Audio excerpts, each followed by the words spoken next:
Two blocks of masses 5 kg and 10 kg are suspended with the help of light inextensible string as shown in the figure. The whole system is going upward with a uniform velocity 2 meter per second.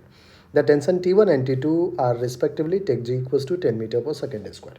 बच्चों अगर अपन figure को देखें तो figure में आपको 10 kg और 5 kg का जो होल सिस्टम है वो एक यूनिफॉर्म वेलोसिटी 2 मीटर पर सेकेंड से ऊपर की तरफ कह रहा है कि जाना. ठीक है. तो अगर whole system is going upward with uniform velocity then we can say that acceleration will be zero. Velocity uniform है, इसका मतलब वेलोसिटी कांस्टेंट है. कांस्टेंट वेलोसिटी के लिए एक्सेलरेशन क्या होगा बच्चों? जीरो होगा. एक्सेलरेशन अगर जीरो है तो अपन 10 kg और 5 kg के ब्लॉक का एक बार अगर फ्री बॉडी डायग्राम देखें तो 10 kg के ब्लॉक को आप कहोगे कि 10 kg पे एक 10g फोर्स नीचे लग रहा है, ग्रेविटेशनल फोर्स. ऊपर एक टेंशन है जो कि T2 कहा गया है. सिंस इक्विलिब्रियम है, एक्सेलरेशन जीरो है, तो we can say that T2 is balancing 10g. That is T2 is equals to 10 into g 100 Newton T2 की वैल्यू है. T1 T2 की वैल्यू पूछा है बच्चों 150, गलत.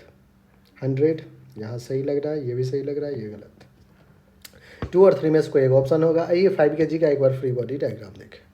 5 kg के ब्लॉक पे एक T1 टेंशन ऊपर लग रहा है, एक टेंशन T2 नीचे लग रहा है और बच्चों mg फोर्स नीचे लग रहा है 5 इंटू जी, वो भी नीचे लग रहा है.